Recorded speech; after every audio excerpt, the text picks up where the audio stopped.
मुझे बहुत गर्व है कि मैं इस धंधे वाली की बेटी हूँ और मैं ये बात बड़े सीना ठोक के कहती हूँ। सेक्स वर्कर कहते किसको है?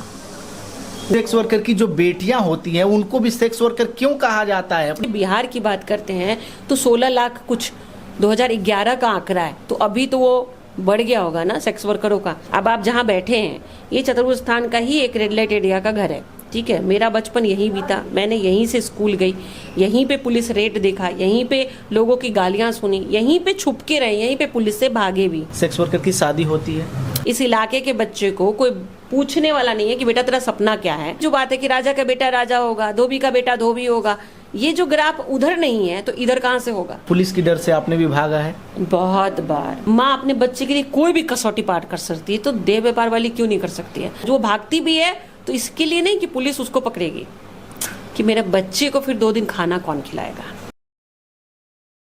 सेक्स वर्कर का नाम सुनते ही आप सभी लोगों के दिमाग में शायद यही आता होगा कि जो लोग सेक्स वर्कर का होते हैं वो लोग पैसा लेकर के जो है कि लोगों के रूम पे जाते हैं और तमाम तरह की जो भी दिनचर्या होती है वो लोग करते हैं। लेकिन क्या आपने कभी सोचा है कि अपने देश में सेक्स वर्कर की संख्या कितनी है? क्या आपने कभी सोचा है कि जो सेक्स वर्कर की बेटियां होती हैं या फिर बेटे होते हैं उन लोगों का सपना क्या होता है, वो लोग क्या बनना चाहते हैं? हालांकि इन मुद्दों पर कभी किसी ने सवाल उठाने का, आवाज़ उठाने का प्रयास नहीं किया। हालांकि हमने सोचा कि आप सभी के बीच जो है कि इन मुद्दों को लेकर के आना चाहिए कि आखिर जो सेक्स वर्कर के बेटे होते हैं या फिर बेटियां होती हैं उनका कुछ सपना होता है कि नहीं, या फिर उनके मम्मी पापा जो होते हैं वो लोग भी उनको वही सिखाते हैं शायद जो वो लोग करते आ रही हैं। इसी सब को जांच पड़ताल करने के लिए अभी हम मुजफ्फरपुर ज़िले के एक चर्चित चेहरा नसीमा खातून जी के पास पहुँचे। हालांकि मैं इनका परिचय छोटा सा बता दूं, ये भी एक सेक्स वर्कर की बेटी हैं और ये अपने समाज से होते हुए भी ज़िले में और पूरे भारतवर्ष में इन्होंने जो नाम कमाया है शायद इस समाज के लोग बहुत ही कम देखने को मिलते हैं और ऐसा नाम जो है कि बहुत ही कम लोग कमा पाते हैं। मैं आपको बता दूं कि मेरे हाथ में एक बुक है जिसका नाम है जुगनू, और ये जुगनू जो बुक है ये मैगज़ीन छपता है और ये मैगज़ीन हर 3 महीने पे एक बार ये छपता है और पूरे वर्ल्ड में, पूरे इंडिया में जो है कि इसको भेजा जाता है। जो सेक्स वर्कर के बेटे बेटियां होते हैं वो अपनी अपनी बातों को इस मैगज़ीन के सहारे लोगों तक पहुंचाने का प्रयास करते हैं। उनका सपना क्या होता है और तमाम तरह की जो बातें होती हैं इनमें लिखा जाता है। बाकी सारी जानकारियाँ, सारी कहानियों पे चर्चा करेंगे। नसीमा जी बहुत बहुत स्वागत है। जी बहुत बहुत धन्यवाद। सबसे पहले ये बताइए कि छोटा सा एक बात बताइए, सेक्स वर्कर कहते किसको है? सर देह व्यापार जो करते हैं, सेक्स वर्कर तो इंग्लिश वर्ड है, ये बोलने में किसी को भी बड़ा इजी होता है, लेकिन जो लोकल वर्ड बोलते हैं कि देह व्यापार करने वाली है ना, देह का जो व्यापार करते हैं उसको सेक्स वर्कर बोलते हैं इंग्लिश में। तो फिर सेक्स वर्कर की जो बेटियां होती हैं उनको भी सेक्स वर्कर क्यों कहा जाता है? अपने समाज में ऐसी मिथ्या क्यों नहीं मिटाई जा रही है? देखिए यही तो सबसे बड़ी विडंबना है ना कि आप किसी अंधेरे घर में, अंधेरे कोठरी में अगर एक दिया जला दें तो कहीं ना कहीं रोशनी तो दिखेगा ना। और सेक्स वर्कर के बच्चे पूरे भारत में नहीं दिखते हैं लोगों को। पूरे भारत इसलिए कह रही हूँ कि पहले मैं भी सोचती थी कि मेरे साथ ये दिक्कत है, लेकिन मैं जब पूरी दुनिया में, भारत में अलग अलग लोगों से बात की तो मुझे लगा कि ये मेरा नहीं, बहुत सारे बच्चे ऐसे हैं। तो अगर आज हम सेक्स वर्कर की जनसंख्या की बात करें, मामूली से बिहार की बात करते हैं तो 16 लाख कुछ 2011 का आंकड़ा है, तो अभी तो वो बढ़ गया होगा ना सेक्स वर्करों का। अब ऐसे में वो जो महिलाएं हैं जो अपने बच्चे के लिए स्ट्रगल कर रही हैं, मैं ये नहीं कहूँगी कि वो शौकिया ही कर रही हैं, ये कहना बिल्कुल गलत होगा कि आप 100% बोल दें कि नहीं नहीं ये महिलाएं तो इनका तो पेशा है, ये तो शौक से आते हैं, ये गलत है कहना। तो जो भी जिस कारण से इस प्रोफेशन में आई उनका कहीं ना कहीं मकसद होता है उनके बच्चे और उनका जीविका उपार्जन। अब 2 तरीके से वो अपने परिवार को सर्वाइव कर रही हैं। अब बच्चे जो हैं वो कहाँ कसौटी पे नहीं आ जाते हैं, क्योंकि जैसे ही आप इस इलाके में आते हैं और आप बोलते हैं कि कहाँ गए थे, तो भाई चतुर्भुज स्थान गए थे। चतुर्भुज स्थान क्या है? तो सेक्स वर्करों का इलाका है, प्रसिद्ध है, वहाँ पे ऐसे ऐसे तरह की महिलाएं मिलती हैं। लेकिन कभी ये कोई नहीं बोला कि वहाँ पे इतने बच्चे हैं जो ऐसे ही रोड पे घूमते रहते हैं, यार उनके बारे में कोई बात करो ना। नहीं करेंगे। क्यों नहीं करेंगे? क्योंकि जिस दिन सेक्स वर्कर के बच्चे बोलने लगेंगे फिर उस दिन परिवर्तन हो जाएगा ना। अब आप जहाँ बैठे हैं ये चतुर्भुज स्थान का ही एक रेड लाइट एरिया का घर है, ठीक है। मेरा बचपन यहीं बीता, मैंने यहीं से स्कूल गई, यहीं पे पुलिस रेड देखा, यहीं पे लोगों की गालियां सुनी, यहीं पे छुप के रहे, यहीं पे पुलिस से भागे भी। लेकिन ये जो छटपटाहट है ना कि क्यों, मतलब बाकी बच्चे नहीं करते हैं तो मेरे बचपन के साथ क्यों? तो अगर बचपन बचाव की बात है तो बचपन अगर दूसरे बच्चों का है तो हमारा भी तो बचपन है ना। इस इलाके में पैदा होने वाले बच्चों का भी तो बचपन है। अगर आप उन बच्चों के बचपन की बात नहीं करते हैं तो फिर बदलाव की बात करना या इस इलाके में धंधा बदलने की बात करना या धंधा से निकालने की बात करना बिल्कुल बेईमानी है। तो अभी तक जितने लोग काम किए उनको मैं बेईमान नहीं बोल रही हूँ, लेकिन उनको सोचने के लिए कह रही हूँ कि आप सच में सोचिए, क्योंकि परिवर्तन 1 महीने से तो नहीं आता, 2 साल से भी नहीं आता, धीरे धीरे आता। क्योंकि जनरेशन है। आज मैं बड़ी हो गई तो मेरे बाद का बच्चा आएगा, फिर वो बच्चा बड़ा होगा, फिर दूसरा बच्चा आएगा। तो इसका मतलब कि सतत प्रक्रिया चलानी पड़ेगी, आपको लगातार कोशिश करनी पड़ेगी। ऐसा कहाँ कोई भी नहीं कर रहा, क्योंकि आप ही लगातार नहीं आ पाते, क्योंकि बहुत सारी चीज़ें कि पैसा नहीं है, फंड नहीं है, सपोर्ट नहीं है, तो वो मैकेनिज्म ही नहीं है। तो कुल मिला के बात कहूँ तो इस इलाके के लिए अभी तक जो भी काम हुआ वो परियोजना आधारित हुआ है, योजना नहीं है। बिल्कुल। एक बात बताइए, सभी लोग जानना चाहेंगे इस सवाल को, सेक्स वर्कर की शादी होती है? बिल्कुल होती है। फिर उनसे शादी करेगा कौन? देखिए, शादी जो एक परंपरा है भारत में, बहुत खूबसूरत परंपरा है कि उसमें जब आप किसी को शादी करते हैं तो उसकी पूरे इज्जत और उसके मान सम्मान की जिम्मेदारी लेते हैं। लेकिन यहाँ पे जो लोग आते हैं वो ऑलरेडी शादीशुदा होते हैं, तो वो अगर दूसरी शादी करेंगे तो आप भारत में तो ये कॉमन बात है ना, चाहे वो सेक्स वर्कर से शादी करे या अपने ही गांव के किसी औरत से, उसको क्या बोलते हैं ठेठ हिंदी में कि दूसरी बीबी, है ना। या आप एकदम नीचे लेवल की बात करें तो रखेल बोलते हैं ना। क्यों बोलते हैं?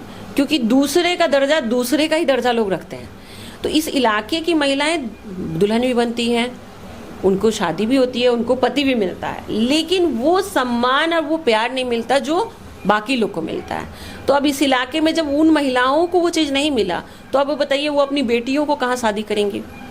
तो उनके लिए वो क्या होगा, जो सेक्स वर्कर के बेटे होंगे उनसे उनकी शादी होगी, उनसे उनकी शादी होगी, तो उनकी ये परंपरा और ये दुनिया इसी जगह रह जाएगा। मतलब तो अपने समाज से रिलेटेड ही लोग से शादी? बिल्कुल। तो दूसरा समाज कहाँ करेगा? अभी मैंने वही एग्जांपल दिया ना कि जब सेक्स वर्कर जिसकी पत्नी बनती है वो व्यक्ति उसको वो सम्मान नहीं दे पाता है, यहाँ से निकाल के नहीं ले जा सकता है, तो उनकी बेटियों को कहाँ ले जाएगा? कोई नहीं ले जाएगा ना। तो ये कसौटी, ठीक है सेक्स वर्कर शादी करती है फिर भी सेक्स वर्कर करती है तो गलत बात है, ये कहना बहुत आसान है, सब शायराना बात है, लेकिन इसको वास्तविकता में लाके देखना बहुत कठिन है। अच्छा, एक बात और बताइए, सेक्स वर्कर पीढ़ी दर पीढ़ी चलता है या फिर बहुत सारी ऐसी लड़कियां हैं, महिलाएं जिनको लास्ट में जाके गलत तरीके से धकेल दिया जाता है, ये सच्चाई है क्या? देखिए, परिस्थितियां, क्योंकि जब आपके पास अल्टरनेटिव नहीं होता है ना, जैसे आप मान लीजिए कि जो एक परंपरा पहले हुआ करता था, आज से पहले जब डेमोक्रेसी नहीं था कि धोबी का बेटा धोबी, राजा का बेटा राजा, तो उसी तरह लोग मानसिकता ये रखते थे कि सेक्स वर्कर की बेटी सेक्स वर्कर, सेक्स वर्कर के बच्चे जो लड़के हैं वो दलाल या भरवा होगा। ये सच नहीं है, ये बिल्कुल सच नहीं है। अगर ऐसा सच होता तो मैं आपके सामने बैठ के बात नहीं करती होती, क्योंकि अल्टरनेटिव आपने नहीं दिया। इसका मतलब ये नहीं कि अल्टरनेटिव का इस्तेमाल नहीं कर रहे हैं, अपने तरीके से कर रहे हैं। वही बात है कि मैं आपके सामने बोल लिया कि I am daughter of the sex worker, मुझे बहुत गर्व है कि मैं इस धंधे वाली की बेटी हूँ, और मैं ये बात बड़े सीना ठोक के कहती हूँ। लेकिन कुछ बच्चे ऐसे हैं जो ये नहीं कहते, उनको अपने जीवन को बदलना है, तो वो स्ट्रगल कर रहे हैं अपना पहचान छुपा के। अब जो पहचान छुपा के कर रहे हैं उनके साथ क्या चुनौती है कि अब मान लीजिए कि कोई बच्चा स्कूल में नंबर 1 पे जा रहा है और वो किसका बच्चा है? इस इलाके का बच्चा है, तो उसके जो ऐसे भी दोस्त में होता है ना कि वो जो नंबर 1 पे जाएगा उसका टांग खींचने वाला एक मिल जाए, तो उस बच्चे को ये फेस करना पड़ता है कि कहीं वो कोई उसका एड्रेस न बता दे, कहीं कोई उसका परिचय न बता दे, उसके काम को पूरा नीचे से ख़त्म कर दिया जाए। जैसे बहुत अच्छा कर रहे हैं, अब मान लीजिए आज मैं पहचान छुपा के काम करती होती तो आप ही थोड़ी देर बाद कहते हैं नसीमा जी आप तो बड़ी बड़ी बात बोल रहे हो, आप आते कहाँ से हो, आप ये तो बताते नहीं हो और लंबी लंबी बात कर रहे हो। तो फिर मुझे लगा कि यही बात ख़त्म कर देते हैं, आपको ये बोलने की नौबत ही नहीं आएगी। चलिए, आप क्या सोच सकते हैं ज़्यादा दूर तक जाके, ज़्यादा सोचेंगे तो ये सोचेंगे धंधे वाली होगी, लेकिन मैं आपको रियल परिचय दे रही हूँ ना कि I am daughter of the sex worker. तो सोचने से पहले 10 बार सोच लेना कि जो बोल रही है वो बेटी बोल रही है। अच्छा, एक और बात बताइए, जैसे आपने बताया सेक्स वर्कर की बेटी हैं, आपके पीढ़ी में जो भी पीढ़ियाँ, 1 2 पीढ़ियाँ, 3 पीढ़ियाँ, 4 पीढ़ियाँ जो भी की होंगी, लेकिन आपने कैसे सोचा कि नहीं हमको इस क्षेत्र से अलग होना चाहिए, हमको अलग पहचान बनानी चाहिए? देखिए, मैं इस क्षेत्र से अलग तो नहीं हुई हूँ। नहीं, अलग होने का मतलब होता तो मैं अपना पहचान छुपा के करती। अलग होने का की मतलब बेटी हैं, सेक्स वर्कर नहीं है। मैं ये कह रही हूँ कि ये जो अलग होने वाला शब्द है ना, यही आके मामला फंसा देता है। अलग होना मतलब कि मैं इस इलाके से बिल्कुल अलग हूँ, मैंने ऐसा कभी नहीं कहा। मैं क्या बोल रही हूँ, I am daughter of the sex worker, मैं इस इलाके की हूँ, ये कह रही हूँ। मैं ये नहीं कह रही हूँ कि मैं इस इलाके से अलग हूँ। तो इस इलाके का होना यही अपने आप में चुनौती है। अब जब आपने पूछा कि आप ये कैसे किए, क्योंकि मुझे लगा कि उसी रेस में मैं भी शामिल हो जाऊंगी कि मुझे बहुत अच्छी आइडेंटिटी जीनी है, लाइफ स्टाइल उनको अच्छा चाहिए, अपनी पहचान छुपा के जीना है। फिर वो डर कि कल कोई जान जाएगा तो क्या होगा, कल मेरी कोई टांग खिंचाई कर दे, सबके सामने मुझे बोल दे, अरे तू उस मोहल्ला से आती है, इतना लंबा लंबा बोल रही है भाषण। इस बेइज्जती से तो अच्छा है कि सामने बैठ के बोल रही हूँ कि I am daughter of the sex worker. अब क्या सोच सकते हो इससे ज़्यादा, बताओ।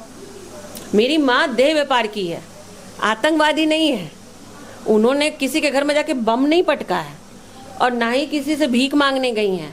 बड़े सम्मान के साथ वो अपने दरवाजे पे करके मुझे आज इस लायक बनाई। क्यों? क्योंकि उनके पास वो अल्टरनेटिव नहीं था। तो मैंने सोचा कि वो अल्टरनेटिव जो मैं झूठ बोल के कमा सकती हूँ, वो सच बोल के क्यों नहीं। हाँ, ये है कि उसका इम्पैक्ट मुझे जल्दी नहीं मिलेगा, आपको तुरंत नहीं समझ में आएगी नसीमा, लेकिन जिस दिन समझ में आएगी उस दिन आप खुद उस परिवर्तन के साथ हो जाओगे। तो कोई भी चीज़ में बदलाव में बड़ा कठिन होता है। बहुत गालियाँ मैंने सुनी, बहुत लोगों से मार भी खाया, बहुत लोगों का क्या बोले नाराज़गी भी झेल रही हूँ, अभी भी झेल रही हूँ, क्योंकि उनको यही एतराज़ है कि यार ये क्यों बार बार बोलती है, जब भी इससे पूछो तो एक ही बात बोलती है, I am daughter of the sex worker, I am daughter of the sex worker. इसको आप लोग ये जानते हैं आप क्या बोलते हैं, इसको बोलने की ज़रूरत ही कहाँ है। ये मुझे बहुत अच्छा लगता है सुन के कि सच में इसको बोलने की ज़रूरत नहीं थी, लेकिन क्यों मुझे बोलना पड़ा। क्योंकि ये जो आज आप बोल रहे हैं कि इसको बोलने की कतई ज़रूरत नहीं है नसीमा जी, कि आप मत बोलो सेक्स वर्कर की बेटी, आप ऐसे ही लोग आपको जानते हैं, वो बहुत अच्छी बात है। लेकिन ये पिछले 10 साल पीछे जाएं तो नहीं था ना, नहीं था। आज मैं नेशनल ह्यूमन राइट्स कमीशन में एडवाइजरी ग्रुप की मेंबर हूँ। एडवाइजरी ग्रुप, इस इलाके के बच्चे को कोई पूछने वाला नहीं है कि बेटा तेरा सपना क्या है। उस इलाके के बच्ची आज सलाहकार बनी बैठी है, कहाँ? नेशनल लेवल पे, सीधे राष्ट्रीय ह्यूमन राइट्स कमीशन, इनने उनने कहीं नहीं। तो अब वहाँ बैठ के जब मैं बात करती हूँ कि मुझे बहुत गर्व है कि मैं एक सेक्स वर्कर की बेटी हूँ और मैं आज आपके बीच में बैठी हूँ, आपने मुझे एक्सेप्ट किया, उसी तरह बाकी बच्चों को भी जगह दीजिए। तो कहने का मतलब है कि जैसे बाकी बच्चे कौन, मैं नहीं कह रही हूँ कि मैं ही दुनिया की बड़ी दीनहीन कम्युनिटी से हूँ, जो कचरा बीनते हैं उनके बच्चों से कभी कोई सम्मान से बात कर रहा? कभी नहीं। कचरा चुनने वाले बच्चों को कभी कोई प्यार से पूछा बेटा तू क्या बनना चाहता है? बल्कि हम ये बोलते रे ये क्या करता है, पढ़ता क्यों नहीं है, उसको यही बोल के हम लोग नसीहत दे के चले जाते। उससे ये भी नहीं पूछते तू 2 टाइम का खाना खाता कैसे है, पूछते हैं? सही बात है। उसके दिनचर्या को नहीं पूछते। तो ऐसे बहुत सारे वंचित जमात के बच्चे हैं जो मेरी जैसी जिंदगी जी रहे थे। बदलाव कैसे करने हैं? सच बोलकर। तो सच बोलने से आपको डर नहीं लगता है? देखिए, आज नहीं, वही बात है कि मैंने बोला ना कि आज मैं झूठ बोल के ज़िंदगी जीती तो एक डर के साथ जीती, आज मैं गर्व के साथ जी रही हूँ।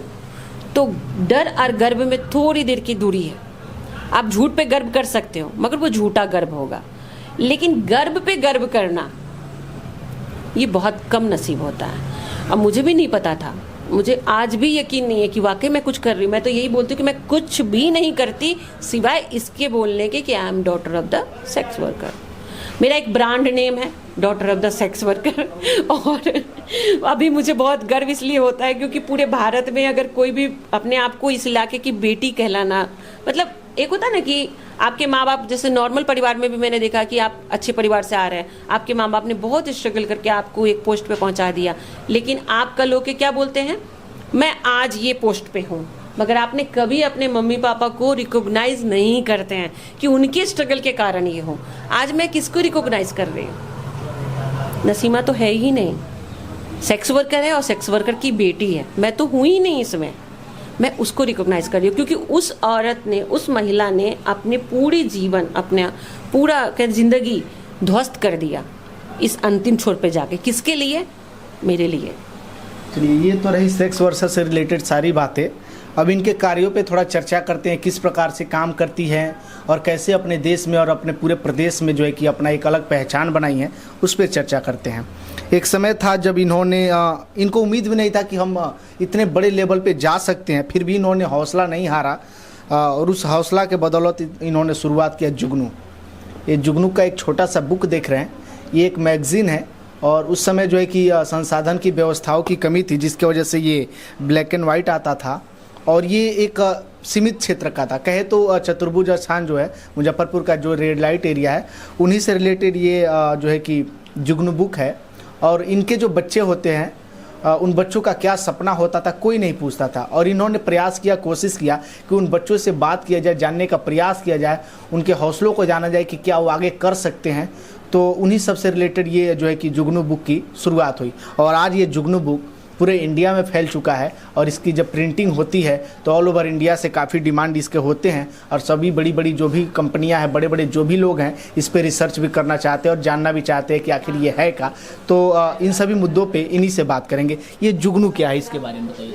देखिए, जुगनू अभी तो आपके हाथ में, हाँ आपके हाथ में अभी मैगजीन है, लेकिन 2004 में जब हम लोग यहाँ पे एक रेड हुआ था 2002 में, उसके बाद इस इलाके को पूरा डिस्ट्रॉय कर दिया। मतलब सीज नहीं बोलेंगे या ना ही बोलेंगे कि बदला गया, मतलब भगा दिया, भगदड़ पूरा डिस्ट्रॉय किया, मतलब तितर बितर कर दिया गया।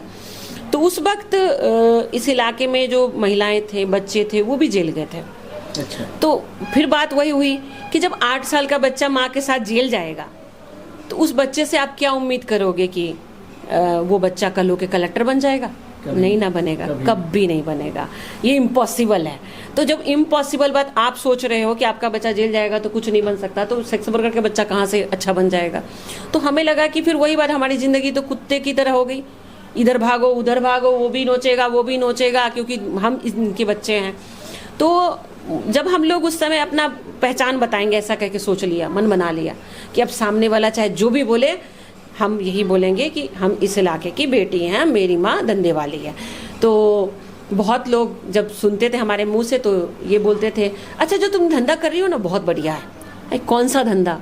आप फिर से बोलिए, कौन सा धंधा? धंधा तो एक सब्जी बेचने वाली भी कर रही है, ठेला चलाने वाला भी कर रहा है, एक पत्रकार भी कर रहा है, एक ऑफिसर भी कर रहा है, सब धंधा ही कर रहा है ना, जिससे पैसा आ रहा है वो धंधा है।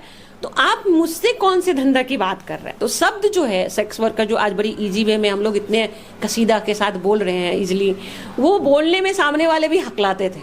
हम बोले कि देखिए, ये जो बात है कि राजा का बेटा राजा होगा, धोबी का बेटा धोबी होगा, ये जो ग्राफ उधर नहीं है तो इधर कहाँ से होगा? तो ये दिमाग से हटा दीजिए। तो उस समय कहीं भी मिलने जाते किसी से तो वो ध्यान नहीं देता। और जब हम लोग कोई मीडिया से बात करते तो खास कर जब हम लोग बोलते कि I am daughter of the sex worker, तो इस इलाके में जब भी न्यूज बनता तो इतनी सेक्स वर्करों से बात हुई। फिर वही बात होती है, यार कलम आपके हाथ में तो इसका मतलब थोड़ी ना कि आप किसी को भी क्रिमिनल लिख दोगे, नहीं हो सकता ना। जब क्रिमिनल है तो क्रिमिनल क्यों लिखोगे? तो ये था कि ये बहुत बड़ी लंबी लड़ाई थी और बोल बोल के तो किसी से झगड़ा ही हो सकता है ना, बदलाव तो हो नहीं सकता है। तो हमें लगा कि बोलना नहीं है, करना है। तो हमारा ग्रुप टीम की लड़कियों का टीम था, हम लोग बैठे, हम लोग बोले कि क्यों ना हम लोग अपनी किताब खुद निकालें।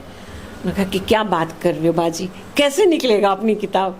हालांकि कुछ नहीं, 4 पेज का बनाएंगे, उसमें अपने सपने लिखेंगे, कुछ अखबार की कटिंग से लेंगे और कुछ अनुभव शेयर करेंगे और 4 पेज का डिज़ाइन करते हैं। फिर उस समय कुछ कागज पे लिखा और उस कागज को, उसके अक्षर को काट काट के फिर बोले कि नाम क्या रखें। तो जुगनू, जैसे आज के डेट में लोग इसको परिभाषित करते हैं कि अंधेरी रात का जुगनू, टिमटिमाता जुगनू, मतलब इस इलाके का जुगनू।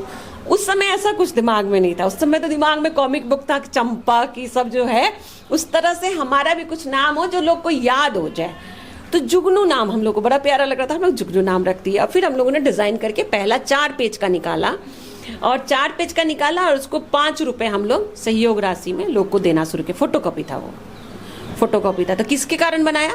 क्योंकि हम अपनी पहचान आपको बता रहे हैं और आप हमारी पहचान को आधा अधूरा लिख रहे हो, तो आप मजबूती के साथ लिखो कि भाई धंधे वाली की बेटी से बात किया तो बेटी ही आएगी ना, चाहे उसकी परिवार में कुछ भी हो रही थी तो वो बेटी। तो ये कह के जुगनू की शुरुआत हुई। इस डर का सामना करने के लिए हमने ये मैगजीन को निकाला। और अब बीच में ही थोड़ा सा हम लोगों का कोई सपोर्ट नहीं था, इसको छापने के तरीके नहीं थे, मतलब पैसे नहीं थे। तो हम लोग का टीम थोड़ा सा डाइल्यूट हो गया। 5-6 साल तक हम लोग बिल्कुल बंद रहे, लेकिन सब सोच तो पक्का था कि ये करना है। तो ये था उस समय कि हम लोग है ना इसको लेके एक मैगजीन का पूरा बनाएंगे, ये अपने आप में एक ये होगा, ऐसा सोच था। वो सोच कहीं ना कहीं सोच तो खत्म नहीं होती है ना, चीज़ें भले कुछ समय के लिए रुक सकता है मगर सोच मरती नहीं है। तो 2018 में 19 के दिसंबर में लगा कि यार जुगनू को हम लोग भारत स्तर पे ला सकते हैं। तो मैं एमपी, राजस्थान, महाराष्ट्र सब जगह के रेड लाइट एरिया घूम आई। तो वहाँ के कुछ बच्चों से दोस्ती भी हो गई, तो उनसे बात किया कि ये एक किताब है और जैसे तुम यहाँ परेशानी वैसे हम लोग झेलते थे और हम लोगों ने ऐसे ऐसे इस पे किया। तो बोला दीदी हमको भी जुड़ना है इससे। तो हम लोग कोरोना माता आने के बाद तो ऑनलाइन बहुत कुछ हो गया, तो वो एक बहुत मजबूत माध्यम मिला हम लोग को। फिर हम लोग वीडियो कॉलिंग बात किए और ये 7 डेज में पहला कॉपी 2021 के दिसंबर में हम लोगों ने भारत स्तरीय जुगनू का निर्माण किया। तो आप पहले पेज में देख रहे हैं कि सिंपली ये था, क्योंकि लोगों ने कहा कि भाई तुम्हारा ये कैसे साबित करोगी। तो हमने सोचा कि इस कुछ तो डिज़ाइन डाला जाए। तो क्या डिज़ाइन होगा, तो इस इलाके में क्या है, घुंघरू, बाजा, ये बड़ा सिंबॉलिक है। तो हमें कहा कि इससे हमारा परिचय होगा कि ये जुगनू किसका, तो इस इलाके का। तो इसको हमने पहले बनाया ताकि ये कल होके कोई ना इस पे दावा करे कि ये हमारा है, ये किसका है, जुगनू हमारा है और किसी का नहीं है। फिर जब ये भारत स्तर पे आने लगा तो भारत में तो 4 राज्य जुड़ गए ना, अब इंशाल्लाह और अभी और भी राज्य जुड़ेंगे जो हिंदी भाषी क्षेत्र है। तब हम लोगों ने इसमें थोड़ा सा चेंज कर दिया। जो अभी मैं बोल रही थी कास्ट बेस्ड सेक्स वर्कर है, मतलब जाति आधारित देह व्यापार भारत में एक परंपरा की तरह चलती है। तो महाराष्ट्र में आप जानते होंगे कि देवदासी प्रथा है, तो वहाँ जो रेड लाइट एरिया में बच्चियाँ हैं वो उनके बच्चे हैं, ठीक है। और एमपी में आप मध्य प्रदेश में बाछरा और बेरिया कम्युनिटी है। तो ये बेरिया कम्युनिटी के महिलाओं का थोड़ा सा लिबास लिया हम लोगों ने, वो ऐसे ही दुपट्टा ओढ़ती हैं जब वो बेरिया डांस होता है। तो और राजस्थान का कालबेलिया तो आप लोग जानते होंगे, हाँ, कालबेलिया वाला। तो कालबेलियाओं का जो चूड़ा होता है आपने देखा होगा यहाँ पे कालबेलिया का पूरा, तो ये कालबेलियों का चूड़ा का निशान की राजस्थान का झलक इससे आए। और ये गेटअप पूरा ये आ गया। फिर महाराष्ट्र के उधर वो उमराव जान टाइप का इस तरह का कुछ घुंघरू तो हमारा था ही। तो ऐसे करके इस महिला को हम लोगों ने इसमें एंट्री किया और इसका पेज कवर है, इसका पेज कवर दोनों अलग हो गया। इसको अपडेट कर दिया है। जी बिल्कुल, इसको इंक्रीज कर दिया गया है। अब अपडेट नहीं कहेंगे, इंक्रीज कर दिया। मतलब इसमें ये एक इलाके के का चेहरा था, अब ये पूरे भारत का चेहरा हो गया। तो ऐसे करके हम जुगनू में आगे बढ़े। उस समय हमारे पास बच्चे होते थे सपने लिखने के लिए और ये करने के लिए, अब वो बच्चे बड़े हो गए। तो अब हमारे पास बच्चे हैं, वो 10 बच्चे हैं और अब वो रिपोर्टर है। अच्छा। और मजे की बात ये है कि अभी तक ये लोग कायदे से कोई पत्रकार नहीं है। अच्छा, लेकिन अब ये पत्रकारिता जगत में आ गए हैं। और ऐसे इसमें जैसे प्रेम है, प्रेमनाथ कालबेलिया है राजस्थान में, इनके घर में बिजली नहीं पहुंची थी। सोचिए भारत में अभी भी ऐसा घर है जहाँ बिजली नहीं पहुंची। जब ये अपने कलेक्टर से मिलने गया और जुगनू दिया तो उन्होंने पूछा कि तुम क्या करते हो, तो बोलता सर मैं पढ़ाई कर रहा हूँ इंटर का।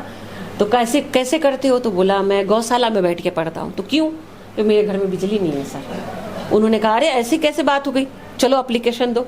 उसने एप्लीकेशन दिया और उसके घर तक बिजली पहुंच गई। तो हमने नहीं कुछ किया, मतलब मैंने कुछ नहीं किया कायदे से। कौन किया, जुगनू ने किया, प्रेम ने किया। तो अब जिस स्टेट में जो बच्चा है वो जुगनू है, वो नसीमा जैसा लीडर है। तो अब उनके पास जुगनू है, वो अपना पहचान किस रूप में बनाना चाहते हैं, कहाँ पे इसका परिचय इस्तेमाल करना चाहते हैं, वो स्वतंत्र है। और जैसे वो इस्तेमाल करेंगे उनको वैसा रिटर्न आएगा। अब जैसे आप लोग एक चैनल बना के आप काम कर रहे हो, तो आज आपने कहा नसीमा जी मैं एक पत्रकार हूँ, मैं आपसे बात करना चाहता हूँ, मैंने आपको बुलाया। उसी तरह आने वाले भविष्य में हमारी जुगनू टीम लोगों को फोन करेगी, साहब हम इंटरव्यू करना चाहते हैं, हम आपका इंटरव्यू करना चाहते हैं, इसकी तैयारी चल रही है, तो आप हमें टाइम दीजिए।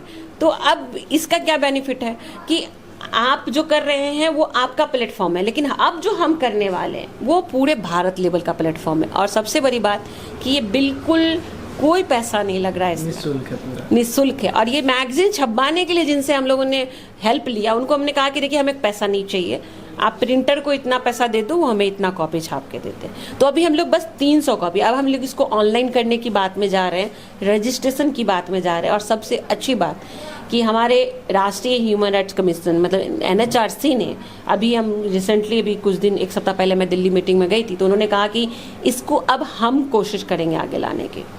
तो अगर इंशाल्लाह वो लोग हमें इस पे कॉपरेट कर दिए तो ये 10 बच्चे मेरे साथ जो काम कर रहे हैं अभी जुगनू में, वो NHRC के साथ काम करेंगे, नेशनल ह्यूमन राइट्स कमीशन के साथ काम करेंगे। जो इस इलाके के बच्चों के पास कोई आना पसंद नहीं करता था, जिनकी बात सुनना कोई पसंद, मतलब सुनना क्या है, सेक्स वर्कर के यहाँ क्या सुनना है, वो तो जिस्म फरोशी के सिवा कुछ होता नहीं है ना, 10 यहीं पे ख़त्म कहानी। लेकिन आपको यहाँ पे सुनने के लिए जो मिला वो इससे भी ज़्यादा इजाफा होने वाला है इंशाल्लाह, अगर जैसा मैं सोच रही हूँ तो। बहुत तेज़ी के साथ नहीं, धीरे धीरे बढ़ रही हूँ, लेकिन हाँ फिर भी कुल मिला के मैं यही बोलती हूँ कि अगर आप मुझसे पूछिएगा कि आपने क्या किया, तो मैंने कुछ नहीं किया। ये मेरे लिए भी बड़ी आश्चर्यजनक बात है कि मैं एक ही कमरे में बैठ के कंटिन्यू एक ही बात बोलती जा रही हूँ और वो अपने आप चीज़ें को होता जा रहा है। एक आखिरी सवाल हमारा ये रहेगा, पुलिस की डर से आपने भी भागा है? बहुत बार मुझे ऊंचाई से बहुत डर लगता है। नहीं है, सेक्स वर्कर की बेटी है, सेक्स वर्कर अभी ना आप बोल रहे हैं ये बात, अभी तो मेरे लिए बहुत लोग, मेरे माँ बाप खड़े हैं जो दुनिया में हर जगह बोलते हैं कि नसीमा मेरी बेटी है। लेकिन जब मैं 8 साल की थी, जब मैं 6 साल की थी, तब कौन नसीमा को जानता था? तब तो कोई नहीं जानता था ना। अच्छा, उस समय जिस उम्र में आप थी, 10-12 साल 8 साल में, बच्चियों को यही सिखाया जाता है कि तुमको भी यही करना है? नहीं नहीं, बल्कि बच्चियों को ये कहा जाता है कि बाहर वाले से दूर रहो, क्योंकि बाहर वाला नजर पड़ा कि वो सीधा कहेगा कि ये धंधा के लिए लाई गई है। अच्छा, ऐसा होता। तो पुलिस रेड करता था रात को, अगर 12 बजे, कोई टाइम नहीं होता था कभी भी। तो दादी है ना हमारी, वो तो पुलिस रेड सुनते वहाँ जो बाहर बैठी है ना, वो सीधे टॉयलेट, डर के मारे, उनको डर से टॉयलेट आ जाता था। और हम लोग को बोलती उठो, चाहे रात को 12 बजे भी। आप सोचिए रात को 12 बजे 6 साल के बच्चे को उठा के बोलो कि पढ़ो, तो अब अल्ले जो भी किताब मिल गया उसको लेके पढ़ो, ताकि जो पुलिस वाला है उसको समझ में आए कि ये बच्ची पढ़ने वाली है। पुलिस वाले भी कितने महान कि सोचो रात को 12 बजे आपको कोई बच्चा पढ़ के सुना रहा है, कि इसलिए कि आप उसको ये ना समझ के ले जाए, हाँ ये समझ के ना ले जाए कि ये धंधे वाली की बेटी है या ये गलत करने के लिए लाए गए। मतलब इस इलाके में सबसे बड़ी विडम्बना क्या जानते हैं आज के डेट में? अपने बच्चों के साथ जीना। देह व्यापार करना विडम्बना नहीं है। इस इलाके की औरतों का सबसे बड़ा चुनौती ये है कि वो अपने बच्चों के साथ सुरक्षित जीना, ये उनको मिल जाए ना, तो क्या ना, माँ तो कुछ भी कर सकती है, माँ तो माँ होती है, माँ अपने बच्चे के लिए कोई भी कसौटी पार कर सकती है, तो देह व्यापार वाली क्यों नहीं कर सकती है? लेकिन उनके साथ आज यही चुनौती है। आज वो भागती भी है तो इसके लिए नहीं कि पुलिस उसको पकड़ेगी, कि मेरे बच्चे को फिर 2 दिन खाना कौन खिलाएगा, उसकी हिफाजत कौन करेगा। माँ 5 दिन के लिए जेल चली जाए, वो बच्चा क्या करेगा? उसको रात को कौन सुलाएगा? उसको खाना कौन देगा? आज वर्किंग वीमेन है ना, महिलाएं काम करती हैं, ड्यूटी पे जाती है तो कितना टेंशन में रहती है, मेरा बच्चा 2 घंटे किसके पास रहेगा, कहाँ छोड़ के जाऊंगी, किसके साथ रहेगा। यहाँ सेक्स वर्कर के साथ ऐसा कोई बात करने वाला नहीं। देखिए, अगर बात किया जाए तो कहानियाँ बहुत सारी है, कहानियों पर चर्चा किया जाए तो समय कम पड़ जाएगा। जितनी सारी दुखें तकलीफ़ें शायद इन लोगों की ज़िंदगी में होती है, और उसको टटोला जाए, ढूंढने का प्रयास किया जाएगा तो समय भी कम पड़ जाएगा। हालांकि जितना इन्होंने बात कही है वो सारी बातें सच्चाई है। कभी एक समय था जब ये पुलिस की रेड से ये भी भागती थी, हालांकि ये वैसी नहीं थी, फिर भी घर में कुछ लोग थे जिनकी वजह से इनको भी उस पीड़ादायी समय का सामना करना पड़ा था। तो ये बहुत ही जो है कि नाइंसाफ़ी थी, और ये भी समाज के एक लोग हैं। हालांकि पेट भरने के लिए जो भी लोग हैं इस समाज के, वो लोग ये काम करते हैं, देह व्यापार करते हैं, तो वो लोग भी किसी को पकड़ के ज़बरदस्ती नहीं लाते हैं। लोगों का शौक़ है तो आते हैं, 10 रुपया जो भी अपना होता है देते हैं, अपना काम करके चले जाते हैं, किसी को कोई दबाव नहीं दिया जाता है। और बाकी ये जो प्रयास है, ये जुगनू का जो प्रयास रहा नसीमा जी का, बहुत ही खूबसूरत रहा। जैसा कि इन्होंने बताया कि अभी पूरे देश से लगभग 10 बच्चे हमारे साथ जुड़े हुए हैं जो अपनी कहानियों को बताने का प्रयास किए।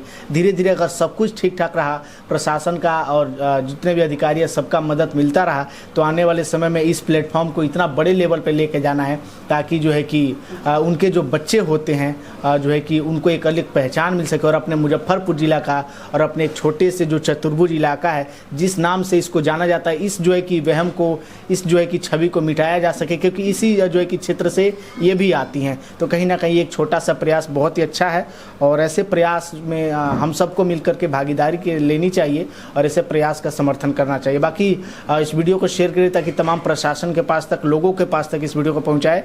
और इनके सीमा जी के बारे में आप लोगों का क्या कहना है, अपनी राय को कमेंट बॉक्स में दर्ज कराएं। बहुत बहुत धन्यवाद।